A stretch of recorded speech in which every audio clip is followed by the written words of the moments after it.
Good morning everyone. तो हम continue करने वाले हैं हमारी 9th क्लास का second chapter cell the building block of life. उसका पार्ट 3 हम कंटिन्यू करने वाले हैं सेक्शन 2.2 से, that is about the structure of cell. तो शुरू करते हैं फिर। आई होप आपको पहले का जो समझाया हुआ है वो समझ आया होगा एंड आपको याद होगा हमने पहले क्या पढ़ा है, right? So let's start. So you have learned that cells are organized into specialized tissues. Yes, cells group कर जाती हैं एंड एक स्पेशल फंक्शन वो परफॉर्म करती हैं एंड उस ग्रुप ऑफ सेल्स जो स्पेशल फंक्शन परफॉर्म करता है उसको टिश्यूज बोलते हैं। सारे टिश्यूज साथ में मिलके ऑर्गन्स बनाते हैं, collectively perform specific function and organ system बनाते हैं, देन होल आपकी बॉडी बन जाती है। ऐसे ही these cells to these cells to function as units, they must be able to interact with one another.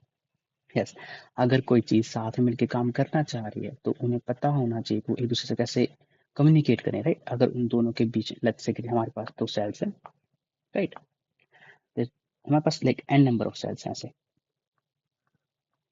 अगर उनको साथ में मिलके काम करना है कुछ तो उन्हें पता होना चाहिए ना, उन्हें क्या काम करना है साथ में, राइट? कि आजू बाजू वाली सेल्स क्या काम कर रही है। They should be able to communicate with each other, ताकि एक साथ यूनिजन में कलेक्टिवली वो एक काम कर सके, right? For the cells to function as units, they must be able to interact with one another and with their surrounding, and also केवल अपने साथ ही नहीं, जो आसपास का उनका वातावरण है उसके हिसाब से उनको काम करना चाहिए। ओके, जैसे कि एग्जांपल है, let's say there are 8 sales. तो उनका काम है, भाई this is an hypothetical example please. Hypothetical होता है कि it may be true, may not be true, it's just I have suppose this. It could be possible in some world and could be possible right now, may not be. Okay, तो कोई जरूरी नहीं कभी वो सही हो ना हो। ओके, सो लेट्स से मेरे पास 10 सेल्स हैं एक टिश्यू के अंदर, ठीक है? और ये टिश्यू का काम क्या है कि टेम्परेचर को टेम्परेचर जो बॉडी का जो जिस लेट्स से कि ये वाली सेल्स हमारी प्रेजेंट हैं एक इंसान के शरीर के बाहर आउटर सरफेस पे, ठीक है? आउटर सरफेस पे and they are making the tissue जिसका काम है टेम्परेचर रेगुलेट करना। ओके, मतलब क्या है कि जो तुम्हारी खाल होती है, मैंने मान लिया कि उनमें कुछ सेल्स हैं जिनका काम है कि जो तुम्हारे शरीर का तापमान है जो हम मानते हैं 37 डिग्री सेल्सियस होता है उतना ही रहे, उसको रेगुलेट करना। बट इसको कैसे पता चलेगा कि इसको टेम्परेचर कितना कम रखना है कितना ज्यादा रखना है? मान लो कि भी बाहर गर्मी है, बाहर लेट्स से 44 डिग्री सेल्सियस है, तो हमारे स्किन का टेम्परेचर भी 44 डिग्री सेल्सियस होगा, राइट? स्किन एब्जॉर्ब करेगी हीट। बट हम नहीं चाहते जो स्किन के नीचे जो हमारे टिश्यूज हैं, ऑर्गन सिस्टम्स हैं, ब्लड है, उसका टेम्परेचर इतना ज़्यादा हो। हम चाहते हैं कि उसका टेम्परेचर इतना ही मेंटेन रहे।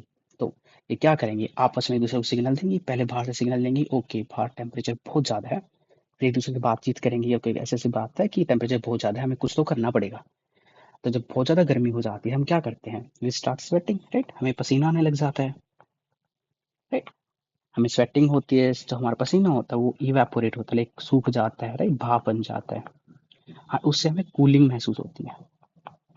ओके, तो this is one of the way. No, second condition में क्या है कि बाहर का temperature let's say 18 degree Celsius है या 8 डिग्री सेल्सियस है, like it's cold outside now. Now cold, तो सेल्स क्या सेंस करेंगे बाहर, ओ माय गॉड कि बाहर टेम्परेचर बहुत लो है, कुछ तो करना पड़ेगा। वो पहले एनवायरनमेंट से इंटरेक्ट करेंगे, फिर खुद से इंटरेक्ट करेंगे, फिर कुछ डिसीजंस लेंगे, ठीक है? तो इन्होंने देखा कि अगर टेम्परेचर ज्यादा है तो क्या करते हैं, लेट्स स्टार्ट शिवरिंग। शिवरिंग होता है बेटा कप कपाना, हमारी बॉडी कांपने लग जाती है जब ठंड लगती है हमें, राइट? उससे क्या होती है, बॉडी मूव करती है तो हमें हीट लगती है, हमें गर्मी महसूस होती है। तो बॉडी शिवर करती है, बॉडी मूव करती है, बॉडी मसल्स मूव करती है, ठीक है? मसल्स मूव करती है और टेम्परेचर बढ़ जाता है, ठीक है? Temperature increases. तभी कई बार देखो आपको ठंड लग रही है, अगर हमारे हाथ आपस में रब कर लेते हैं तो लाइक हमारा टेम्परेचर बढ़ जाता है, राइट? हमारी बॉडी का। सो लाइक वही लॉजिक है कि सेल्स किस किस से इंटरेक्ट करती हैं। सेल्स अगर टिश्यू है कोई, राइट? टिश्यू जस्ट एक ग्रुप ऑफ सेल्स जो एक स्पेशल फंक्शन परफॉर्म करता है। तो सेल्स होती हैं, cells they interact interact with one another,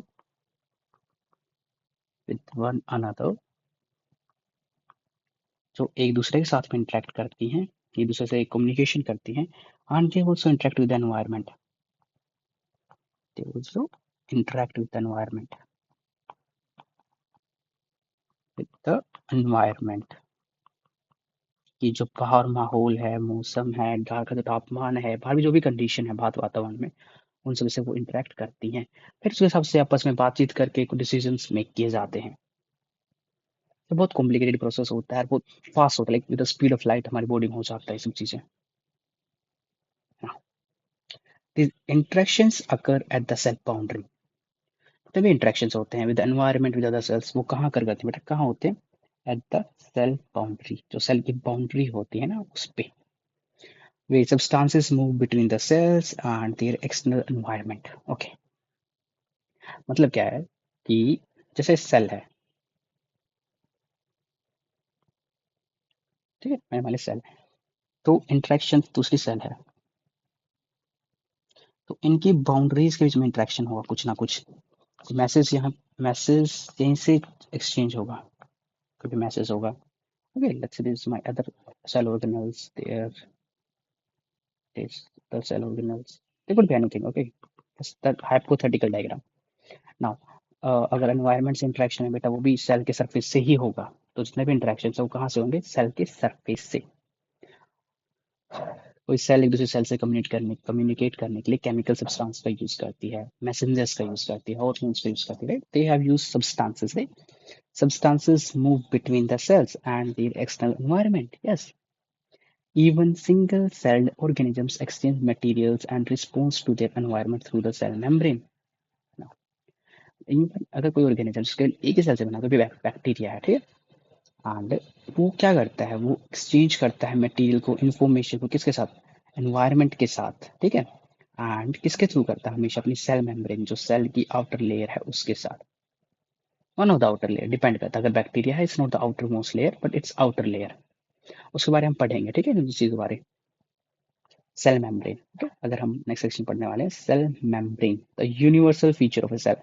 cell membrane हर एक सेल में होती है, दैट्स व्हाई इट्स यूनिवर्सल, कि वो सार्वभौमिक है, हर जगह पाया जाता है। जितने भी लिविंग सेल्स हैं इस प्लैनेट पे, every single one of them have a cell membrane और plasma membrane. So the cell membrane is a thin boundary that surrounds the cell and protects its content. Yes, but a cell membrane क्या होती है? Cell membrane एक पतली सी layer होती है जो cell को सराउंड करती है, और जो सेल के अंदर जितना भी कंटेंट है ना, जितना उसके अंदर लिक्विड है, बाकी चीजें हैं, वो सब को कौन प्रोटेक्ट करती है? Cell membrane. Cell membrane, okay. Now it defines the individuality of a cell and it is also called the plasma membrane. So इस लाइन का मतलब क्या है? जो सेल बाउंड है सेल मेम्ब्रेन से, केवल वही सेल को हम सेल में काउंट करते हैं। अगर बेटा कोई ऐसी है कि उसकी सेल मेम्ब्रेन टूट चुकी है, that is not counted as a cell. कोई सेल इंडिविजुअल मतलब होती है, एक सेल को हम कैसे काउंट करेंगे? जो प्लाज्मा मेम्ब्रेन से बाउंड है, प्लाज्मा मेम्ब्रेन से सराउंडेड है, ठीक है, उसको हम प्लाज्मा मेम्ब्रेन भी बोलते हैं। Okay, now the cell membrane is selectively permeable. Very good, very important point. Please highlight this as well. Okay, जो सेल मेम्ब्रेन होती है, प्लाज्मा मेम्ब्रेन होती है, सिलेक्टिवली परमिएबल होती है। बेटा सिलेक्टिवली परमिएबल का मतलब क्या होता है? अगली लाइन में दिया हुआ है, which means it allows some substances to pass through it while blocking the others. Now, ये जो आपकी लेयर है, जो आपके सेल को सराउंड करती है, this is selectively permeable.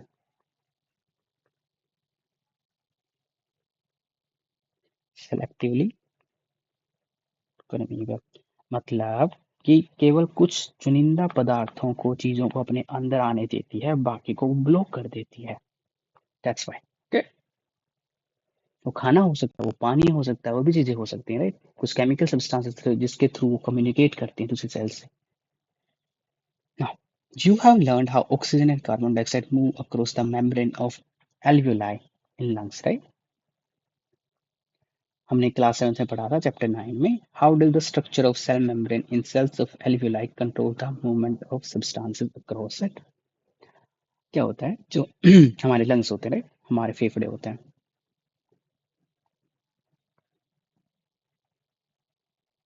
There are lungs that we have, okay? We have two pair of one. We have a pair of lungs, okay?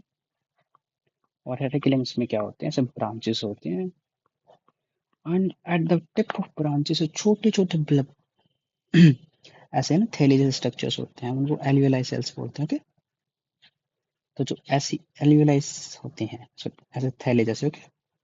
तो इस अगर हम इसको थोड़ा लार्ज करके बनाऊं,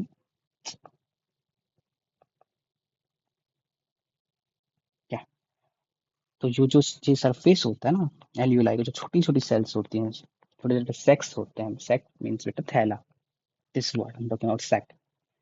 तो यहाँ पे आपकी ब्लड वेसल्स, खून बह रहा होता है, तो उसमें आपकी ऑक्सीजन होती है, CO2 होती है, यहाँ पे भी ऑक्सीजन होती है, CO2 होती है, पर ऑक्सीजन यहाँ ज्यादा होती है, तो ऑक्सीजन ऐसे मूव करती है, CO2 ऐसे। ऑक्सीजन हमेशा लंग्स से हमारे फेफड़ों में चली जाती है, हमारे सॉरी हमारे फेफड़ों से हमारे ब्लड में जाती है, एंड CO2 जो होती है बेटा, वो हमारे ब्लड से लंग्स में जाती है। तो हाँ, तो ये सब जो सेल्स होती है ना, उनकी उनकी प्लाज्मा मेम्ब्रेन के थ्रू एक्सचेंज हो रहा होता है, मीन्स क्या, जो सेल्स होते हैं एल्वियोला सेल्स, उनकी जो प्लाज्मा मेम्ब्रेन होती है वो परमिएबल होती है गैसियस एक्सचेंज के लिए। हम इसको लिख सकते हैं कि, we can write it down, the plasma membrane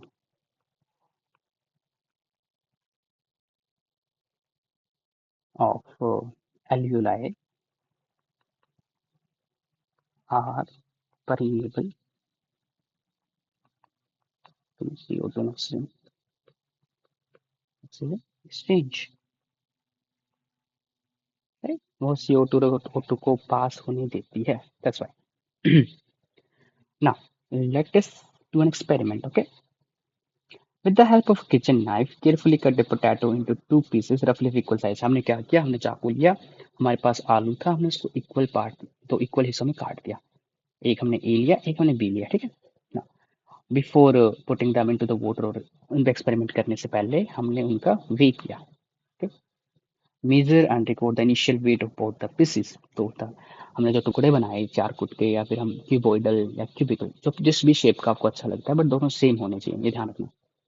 उनको लिया, उनका हमने वे किया, लेट्स से कि हमने वे किया भाई, ये जो हमारा ए वाला है, ये हमारा बी वाला है, ए वाले का है 10 ग्राम, इसका भी 10 ग्राम, इतना बड़ा टुकड़ा हमने लिया है, ठीक है ना? Now put a piece of water. Now put a piece of potato in beaker A with plain water. तो हमने क्या किया, हमने A में पानी, A beaker A लिया, उसमें पानी भरा, उसमें हमने एक पीस डाल दिया।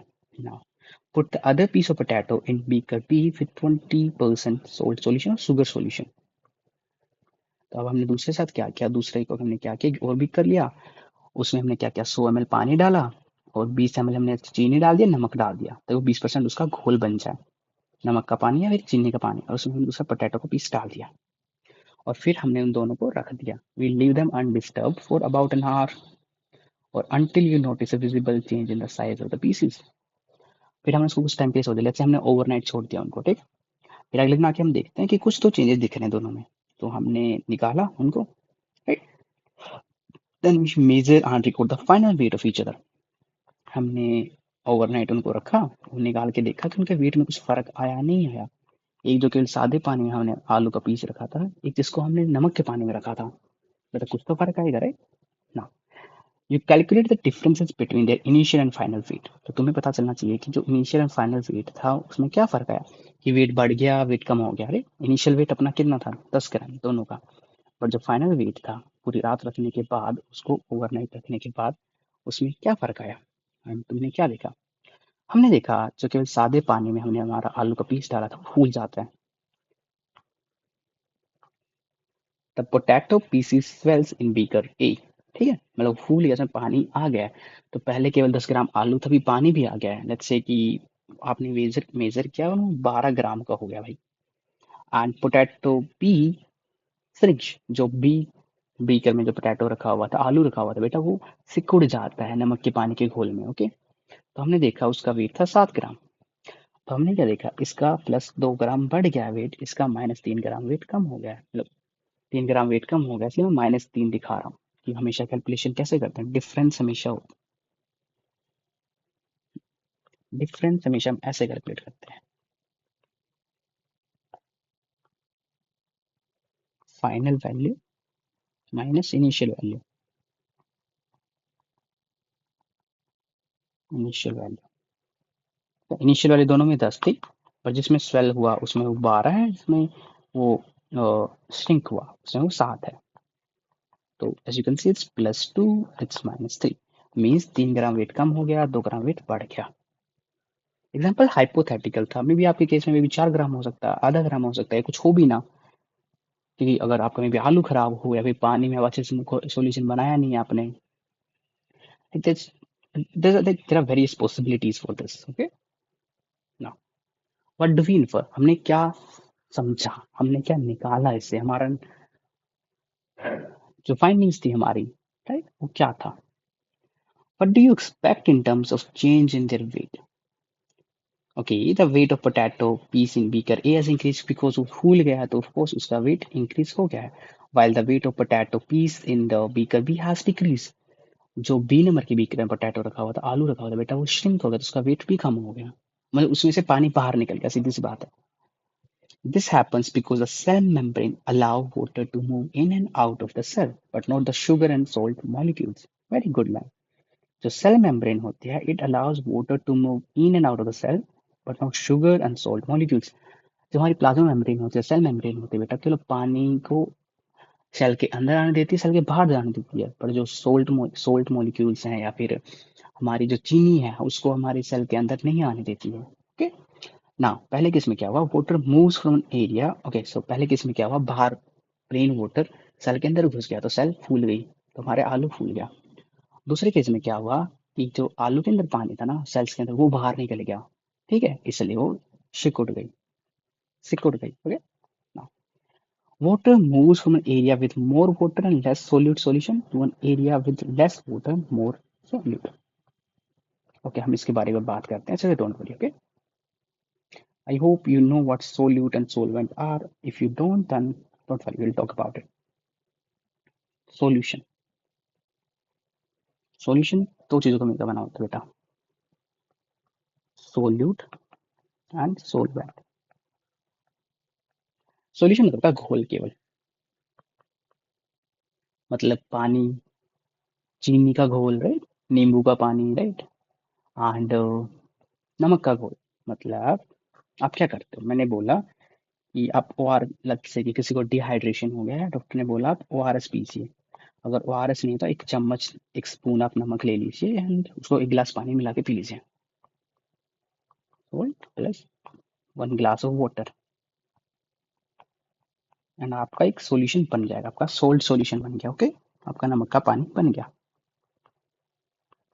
नाउ हियर्स द थिंग, जो अपने 1 चम्मच नमक मिलाया है दैट इज आपका सोल्यूट, और जो एक गिलास में पानी मिलाया है दैट इज आपका सोलवेंट। फर्क क्या होता है बेटा, सोल्यूट वो होता है जो कम मात्रा में होता है, जिसको हम मिलाते हैं किसके अंदर, सोलवेंट के अंदर। तो किसको मिलाया गया, किस में मिलाया गया, दो चीजें ना, किसको, तो सोल्यूट इज जिसको मिलाया जाता है, सोल्यूट इज जिसको मिलाया जाता है, the one which is dissolved, ठीक है, the one which is being डिसोल्ड।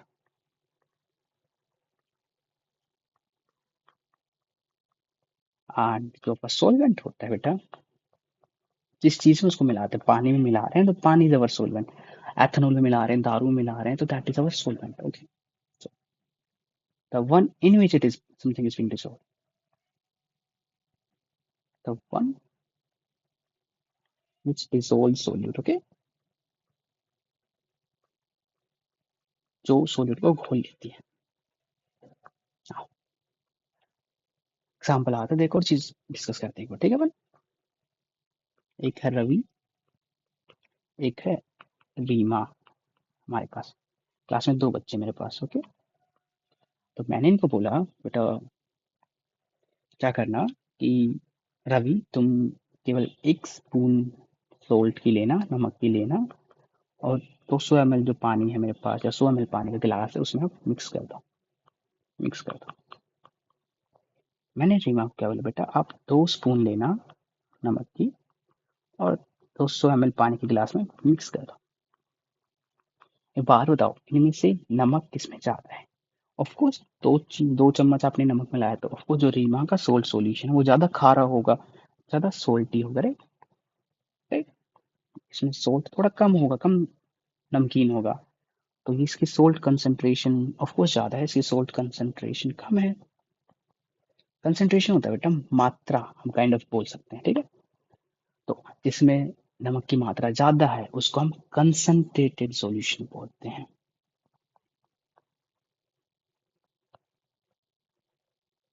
Concentrated solution have higher amount of solute, have higher amount of solute. और जो हमारा डाइल्यूट सॉल्यूशन होता है,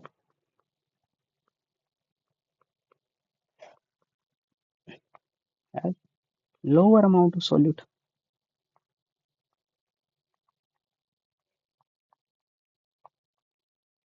आई गेस समझ आ गया होगा अभी तक, अगर नहीं आया है।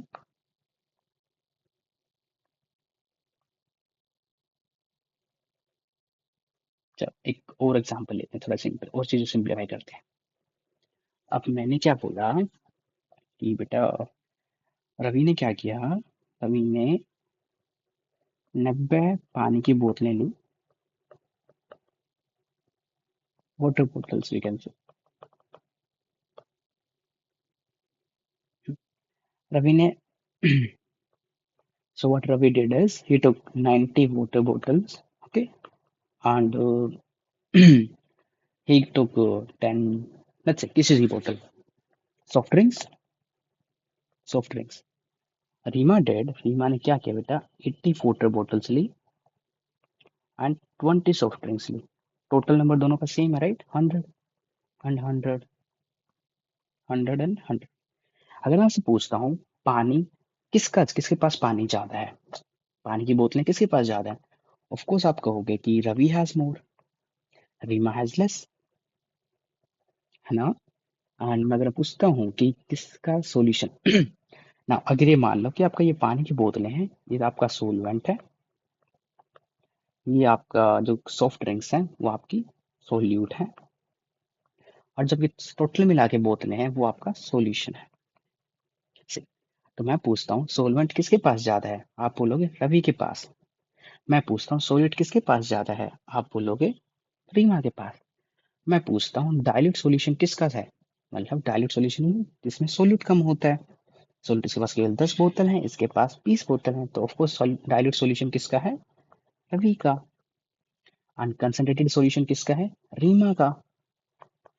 तो हम क्या बोल सकते हैं, कि जो डाइल्यूट सॉल्यूशन होता है बेटा जो डाइल्यूट सॉल्यूशन होता है उसमें क्या होता है, less solute but more solvent, right? But more solvent, ये बात है ना बच्चा। एंड जो आपका वो वाला सॉल्यूशन होता है, कंसंट्रेटेड सॉल्यूशन होता है, उसमें क्या होता है, मोर solute and comparatively less solvent, less solvent. इस दिस वर्ड कंपैरेटिवली मींस हम यहाँ पे वो कर रहे हैं, हम फर्क देख रहे हैं, तुलनात्मक देख रहे हैं कि डाइल्यूट के कंपैरिजन में इसमें तो ऑफकोर्स कम है, बट इसमें सोल्यूट से कम नहीं है, ये ध्यान रखना। अगर मैं केवल लिख दूंगा कि मोर सोल्यूट एंड लेस सोलवेंट, तो उसका मतलब क्या हो जाएगा, सोल्यूट ज्यादा है सोलवेंट कम है, नहीं। सोलवेंट कम है किसके कंपैरिजन में, डाइल्यूट के कंपैरिजन में बेटा। इसके पास वाटर बॉटल्स कम है किसके कंपैरिजन में, रवि के कंपैरिजन में, ठीक है? So this is what solutions is all about, okay? Now let's get back to the topic. Okay, so having some issues. Okay, we're back. So now let's reread the sentence again. Water moves from an area with more water and less solute, that is dilute solution, yes. पानी कहाँ से कहाँ move करेगा? जहाँ पे पानी ज्यादा होगा कम सोल्यूट होगा, to an area with less water and more, sorry, more solute concentrated solution until the concentration in the two areas become equal. Now हम इसी के बारे में बात करेंगे, don't worry, okay. So this movement of water through a selectively permeable membrane is called osmosis. मतलब क्या है बेटा? अब मैंने क्या बोला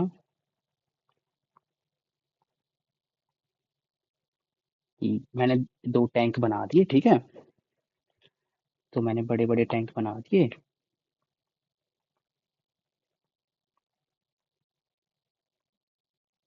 ये वाला it belongs to Reema and it belongs to Ravi, okay. मैंने क्या किया, इनको बोला आपकी जो वाटर बोतल्स हैं और जो आपकी कोल्ड ड्रिंक की बोतल है, कोल्ड ड्रिंक बोतल्स, उन दोनों को उसमें डंप कर दो. बोतल खोल के इस बड़े से टैंकर में मिला दो. Same goes for Reema, same goes for Ravi. तो उसमें क्या थी, 90 water bottles and 10 cold drinks. 80 water bottles plus 20 cold drinks. Total concentration, total volume दोनों की सेम है, 100 100, राइट. 100 इसका भी 100 है. और मैंने क्या किया, दोनों के टैंक को मैंने एक पाइप से जोड़ दिया और पाइप के बीच में मैंने लगा दी एक प्लाज्मा मेम्ब्रेन, जो कैसी है, selectively permeable, selectively permeable, permeable, जो क्या करेगी, पानी को आने जाने देगी, ठीक है.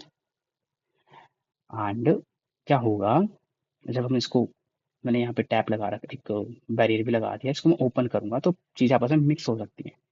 जब चीजें आपस में मिक्स होंगी तो क्या होगा, पानी यहाँ से यहाँ जाएगा.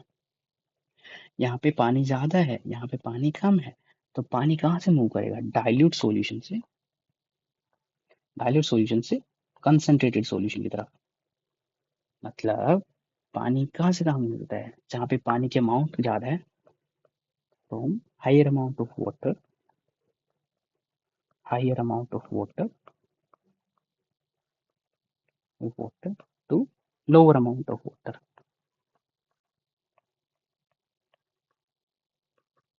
वाटर. मतलब फ्रॉम डाइल्यूट सॉल्यूशन जिसमें पानी की मात्रा ज्यादा है, टू ए कंसंट्रेटेड सॉल्यूशन. और ये तब तक मूव करेगा जब दोनों साइड पानी बराबर ना हो जाए. मतलब एंड में क्या रहेगा कि आपके पास ऐसी कंडीशन आ जाएंगी कि दोनों साइड पानी बराबर हो जाए. ये ऐसा हो जाएगा 85+15, दोनों side 85+15. And this movement of water through a selectively permeable membrane is called osmosis, right? And उस उसमें पानी कहाँ से कहाँ मूव करता है, in the osmosis water moves from an area with more water and less solute to an area with less water and more solute. Now you have learned in activity 7.8 the dye spreading in water. Okay, हमने 7th class में एक चीज पढ़ी थी, और that is very interesting actually. ये मेरा घर है, और मेरे घर में मेरी कहते कि अ, मेरी हम माता श्री हैं जो पूजा करती हैं, उन्होंने एक अगरबत्ती जलाई मेरे घर में, ठीक है. This is my room and I am here watching a TV, okay, just sitting on some sofa और समथिंग, आई डोंट नो. अब कुछ सेकंड बाद क्या होगा कि मुझे भी अगरबत्ती की स्मेल आनी स्टार्ट हो जाएगी, ओके. बट अगरबत्ती तो घर के एक कोने में जलाई है, मेरे पास कैसे है वो चीज. दूसरी चीज क्या होता है, एक पानी का बीकर लिया मैंने, जिसको मैंने पानी से भर दिया, उसमें मैंने इंक का ड्रॉप डाल दिया, ठीक है, just a tiny drop of ink, शाही का. कुछ देर बाद क्या होगा, वो धीरे धीरे धीरे धीरे ना पूरा पानी कलर्ड हो जाएगा केवल एक ड्रॉप से. बात, ये सब चीजें हमने ऐसे पढ़ी थी अपनी 7th क्लास में. This phenomena is called diffusion, okay. Okay, the particles of matter intermix through the difference in their concentration are also called a concentration gradient. मतलब क्या होता है कि देखो, जो वाटर के मॉलिक्यूल्स हैं, राइट, वहाँ पे वाटर ज्यादा है, शाही बिल्कुल कम है, शाही आ गई तो शाही उसके जो डिस्पर्स हो जाएगी, मिक्स हो जाएगी। और जो इंटरमिक्सिंग होती है इन चीजों की, राइट, एंड वो इंटरमिक्सिंग क्यों होती है? Particles of matter intermix to the difference in their concentration, also called a concentration gradient. बेटा कंसंट्रेशन ग्रेडियंट क्या होता है? कि किसी चीज की कंसंट्रेशन मात्रा ज्यादा से कम की तरफ होती है, right, from high to low. मतलब ओके, मैं ग्रेडियंट मतलब वही होता है, ग्रेडियंट एग्जांपल देता हूँ आपको, अभी देता हूँ, एक सेकंड, यहाँ देखना, सी दिस ग्रेडियंट, कैसे देखे अपन, देखो, ये इस यहाँ से स्टार्ट करते हैं, इस वाले कलर से, कितना डार्क कलर, यहाँ पे कंसंट्रेशन उस स्याही की बहुत ज्यादा है, धीरे धीरे देखो कितना कम होता जा रहा है वो, राइट, कितना धीरे, एक टाइम पे आके बिल्कुल गायब हो गया, राइट। तो gradient is just a difference from higher concentration to lower concentration, continuous, ठीक है। Now diffusion is the net movement of particle from higher concentration to lower concentration. Diffusion is the net movement of particles from higher concentration to lower concentration, which occurs even without a membrane. Yes, मतलब क्या है? अगर जो मैंने ऊपर tank tank लिया है बच्चा, कहाँ गया? एक सेकेंड, हाँ, जो मैंने ऊपर टैंक वाला एग्जांपल लिया है, अगर मैं उसमें मेम्ब्रेन यूज नहीं कर रहा हूँ, तो फिर भी पानी तो मूव होगा ही, राइट, पानी थोड़ा बहुत मिक्स आपस में होगा। ओके, एक अच्छा एग्जांपल देता हूँ आपको ना, और भी।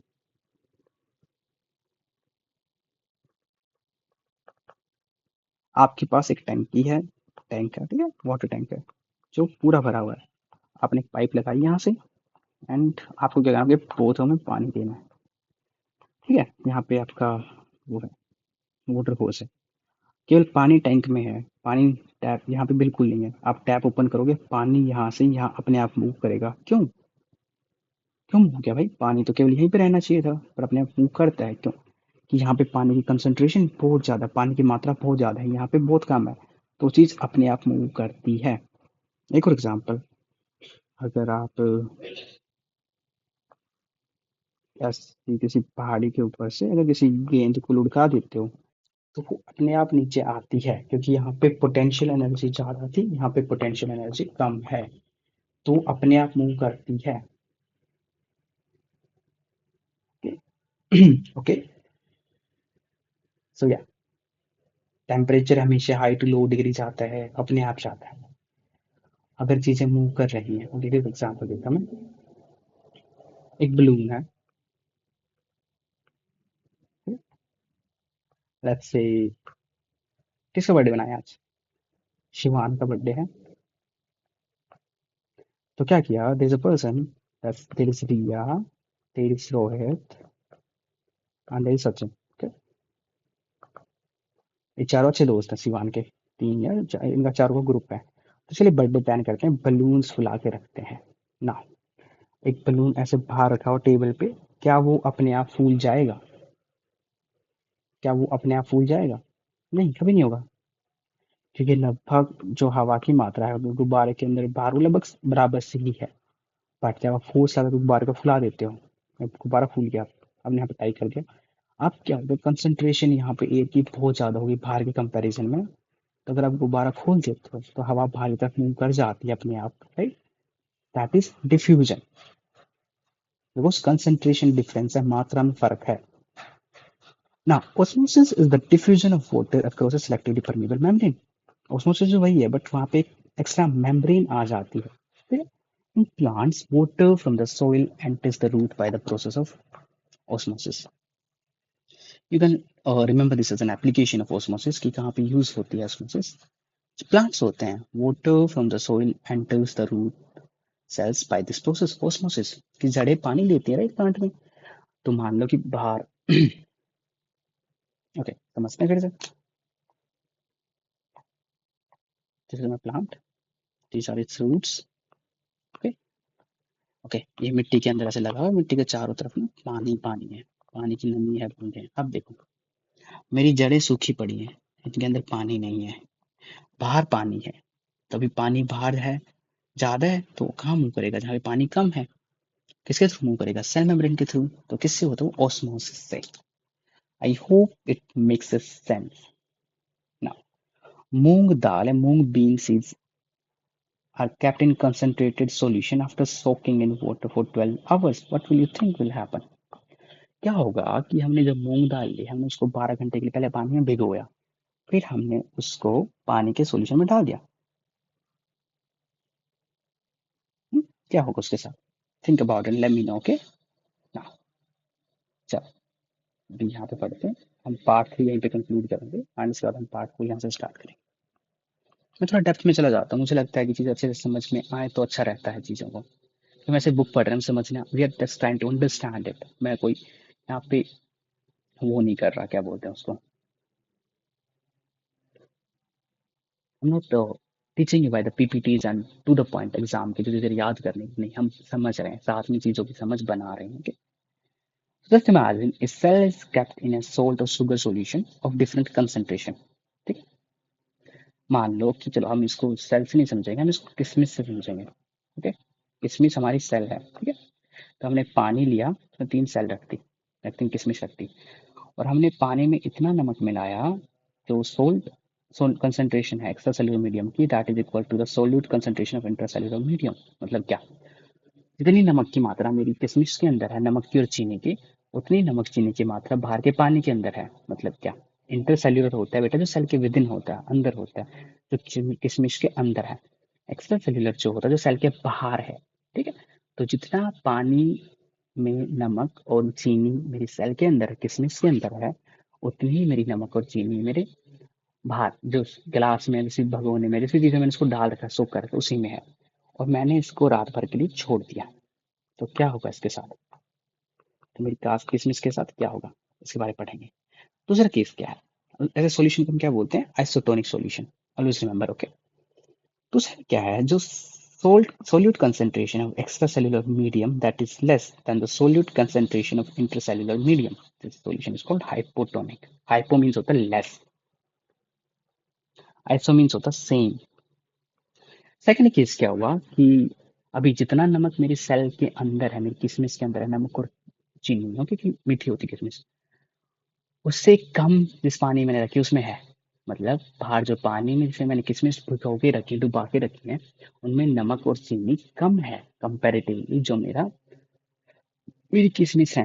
तो क्या होगा इसके साथ? ओके, क्या होगा? थर्ड एग्जांपल है कि जो सोल्यूट की कंसंट्रेशन है एक्स्ट्रा सेल्यूलर मीडियम में, वो ज्यादा है solute concentration of intercellular medium. Next solution को बोलते हैं हाइपर। हाइपर होता है मोर। इस केस में क्या हुआ? जो उस पानी में हमने किशमिश को भिगोया है, उसमें नमक और चीनी कहीं ज्यादा है जितनी हमारी सेल के अंदर है। तो इसमें हमारी किशमिश के साथ क्या होगा? ठीक है, तो होगा क्या बेटा, जब हमारा नमक और चीनी पानी का और किशमिश का बराबर है, सेम है, आइसोटोनिक है, तो किशमिश में कोई फर्क नहीं आएगा। ठीक है, कोई चेंजेस नहीं आएगा, नो चेंजेस। कि दोनों साइड पानी तो सेम ही है भाई, सेल के अंदर भी इतना ही पानी है, सेल के अंदर भी सोल्यूट उतने हैं, सेल के बाहर भी सोल्यूट उतने हैं, पानी इतना है, तो कोई पानी की मूवमेंट नहीं होगी। There is no changes in the size. Second case में क्या होगा बेटा? जो हमारी किशमिश है उसके अंदर नमक और चीनी ज्यादा है। ठीक है, इन कंपैरिजन टू जो सेल के बाहर है। मतलब क्या? किशमिश ज्यादा कंसंट्रेटेड है एंड पानी कम कंसंट्रेटेड है, डाइल्यूट है। तो अभी पानी कहाँ से काम नहीं करेगा बेटा? अभी पानी बाहर से अंदर की साइड आएगा किशमिश के, तो किशमिश स्वेल्स हो जाएंगी, स्वेल्स। सेकेंड केस में क्या है कि बाहर पानी बहुत खा रहा है, बाहर का सॉल्यूशन कंसंट्रेटेड है, हमारी सेल्स डाइल्यूट है। तो अभी क्या होगा? सेल डाइल्यूट है तो मतलब सेल के अंदर पानी ज्यादा है। तो अभी क्या होगा? सेल का जो पानी है वो बाहर किस तरफ आएगा? वो हमारे जो भगोने की तरफ आएगा। तो हमारी जो वो होती हैं किसमिस होती हैं बेटा, वो श्रिंक कर जाएंगी, वो सिकुड़ जाएंगी। आई होप ये आपको समझ आया होगा। चलो इसको थोड़ा इजीली समझते हैं। ठीक है, चलो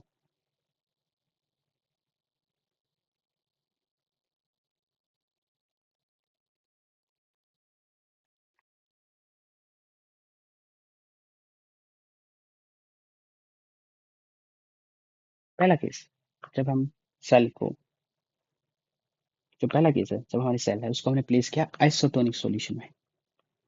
आइसोटोनिक क्या, जिसमें हमारा जो कंसंट्रेशन ऑफ, जिस मीडियम में हमने उसी सेल को रखा है, और जो बाहर पानी मतलब क्या, जो सोल्यूट कंसंट्रेशन है, solute concentration intracellular and extracellular same है, intracellular equals to extracellular. Okay, ये दोनों साइड नमक और पानी सेम है, देन नो चेंज, कोई चेंज नहीं आएगा भाई, सेम ही है दोनों साइड, तो क्या फर्क पड़ता है। Second solution is hypotonic, hypotonic means less concentrated. मतलब क्या हुआ, अभी तुम्हारी सेल के अंदर नमक ज्यादा है, intracellular is more than extra cellular. तो अभी क्या, तुम्हारा बाहर नमक कम है, मतलब पानी ज्यादा है, तो अभी तुम्हारा पानी कैसे मूव करेगा, एक्स्ट्रा टू इंट्रा। तो अभी सेल क्या होगी, फूल जाएगी भाई, किसी चीज के अंदर अगर पानी आएगा तो वो फूल जाएगी ऑफ कोर्स। थर्ड केस है बेटा हाइपरटोनिक, हाइपरटोनिक मतलब क्या, ज्यादा। ऐसे केस में क्या होगा, जो तुम्हारा इंट्रासेल्यूलर है, इंट्रासेल्यूलर जो तुम्हारी सोल्ट कंसंट्रेशन है वो कम है एक्स्ट्रा सेल्यूलर के कंपैरिजन में। अगर बाहर सोल्यूट ज्यादा है मतलब सोलवेंट कम है, अंदर सोल्यूट कम है मतलब पानी ज्यादा है, अब पानी कैसे मूव करेगा बेटा, इंट्रा टू एक्स्ट्रा, मतलब अंदर से बाहर। किसी चीज के अंदर से अगर पानी निकाल दोगे तो चीज क्या हो जाएगी, वो सिकुड़ जाएगी, right, that is stink. And kind of plasmolysis भी हम इस चीज को बोलते हैं, प्लाज्मोलाइसिस, पर इसके बारे में हम थोड़ा बाद में पढ़ेंगे, तो अभी इतना ही ध्यान रखो, श्रिंक। आई होप आपको चीजें समझ आई हो, आई होप आपको चीजें याद रहे, इंटरेस्टिंग लगे। Thank you everyone for watching.